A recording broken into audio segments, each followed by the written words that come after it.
새벽빛 묵상 역대상 14장 1절에서 17절. 성 어거스틴은 수많은 신학과 설교를 남겼지만 그의 고백록이 더 많은 사람들에게 감동을 남겼습니다. 어거스틴보다도 더 오래전에 다윗이 그런 사람이었습니다. 많은 설명보다 고백을 남긴 사람입니다. 그는 수많은 전쟁에서 승리했고 나라도 안정되고 든든히 서가고 외교에서도 인정을 받았습니다. 오늘도 두루왕 히람이 목수와 석공을 보내고 백향목으로 궁전을 짓게 되었을 때도 하나님께서 자신을 높이신 줄을 알았다라고 합니다. 우리가 힘들어지고 방황하게 되는 것은 나는 누구, 여기는 어디 할 때입니다. 하나님께서 두신 우리 삶의 자리에서 내가 없으면 안 된다라는 것도 교만이지만 내가 없어도 된다는 생각도 문제죠. 그러면 하나님이 두신 자리를 이탈하거나 혹은 거기서 해야 될 일이 아니라 엉뚱한 일을 하게 됩니다. 다윗은 왕이 되어서도 이런 하나님의 부르심과 세우심을 깊이 느꼈다는 말입니다. 지금 여기가 내 자리다. 하나님이 나를 여기 세우셨다. 그런 의식은 곧 하나님의 뜻대로 통치해야 되겠다. 하나님의 기뻐하시는 뜻을 이루어야겠다는 생각으로 이어졌습니다. 자신의 자리와 능력이 자신의 노력과 성취의 결과이기 이전에 하나님의 선택과 이끄심에 있었다는 사실을 인정하는 사람이 하나님께 영광을 돌릴 수 있습니다. 그렇지 않으면 그 자리에서 사고를 치게 되고 또 갑질을 하게 됩니다. 그러나 내가 노력했지만 내가 노력한 것 이상의 것을 얻었다. 내가 이 자리에 있기까지 나도 노력했지만 수많은 이들의 도움과 배려와 희생이 있었다. 무엇보다 하나님의 은혜가 있었다. 라고 말하는 사람은 함부로 갑질할 수가 없습니다. 오늘 이야기는 또 앞에 하나님의 뜻을 묻지 않고 언약궤를 옮기려 했던 그 비극적인 사건과 대조가 됩니다. 오늘 다윗은 블레셋의 침략 앞에서 하나님께 철저하게 묻고 나아가 승리를 얻게 됩니다. 하나님을 철저하게 의지할 때 하나님께서 승리를 주시는 것을 볼 수 있습니다. 두 번의 전쟁에서 두 번이나 기도로 묻고 두 번의 응답을 받습니다. 다윗이 첫 번째 물었을 때 하나님께서 올라가라, 내가 그들을 너의 손에 넘겨주겠다라고 말씀하셨습니다. 물로 쓸어버리듯이 대적을 흩어버렸다 해서 이곳을 바알 브라심이라고, 돌파의 주님이라고 이름 붙입니다. 블레셋 사람들이 그 우상, 그 신상을 버리고 도망갔는데요. 다윗이 그것들을 불태워버립니다.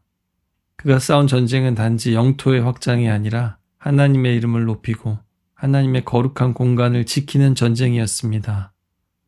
또 앞서 베들레헴의 우물 사건처럼 승리를 자기 자신의 것으로 만들지 않겠다는 다윗의 고백이기도 했습니다. 두 번째 전쟁은 여호수아서의 여리고에 이은 아이성 전투를 떠올리게 합니다. 그때 이스라엘 사람들은 하나님께 묻지 않고 또 실패했지만 그 다음에는 하나님께서 매복을 지시하셨고 그에 따라서 승리하게 되었습니다. 이번에 하나님께서 정면에서 치지 말고 뒤로 돌아가서 숨었다가 뽕나무 숲의 맞은편에서 기습해서 공격하라고 합니다. 뽕나무밭 위쪽에서 행군하는 소리가 나거든 너는 곧 나가서 싸워라. 그러면 나 하나님이 너보다 먼저 가서 블레셋 군대를 치겠다. 하나님은 이렇게 다윗의 전쟁을 진두지휘하셨습니다. 여호수아도 다윗도 또 이스라엘도 이렇게 때로는 어리석고 더디 배웠습니다. 그러나 중요한 것은 목자 되신 주님께서, 우리의 인생의 코치가 되신 주님께서 부지런히 말씀하시고 가르치신다는 겁니다. 우리는 우리에게 주신 말씀과 일어나는 일들을 통해서 교훈을 얻어야 합니다. 무엇을 하나님이 기뻐하시고 기뻐하시지 않는지, 또 무엇을 문제 삼고 문제 삼지 않으시는지 말입니다. 바벨론에게 멸망당하고 포로로 끌려갔던, 막혀있던 이스라엘의 역사. 때가 차면 하나님께서는 그 언약을 지키시고 그들을 다시 이 땅으로 돌려보내셨습니다.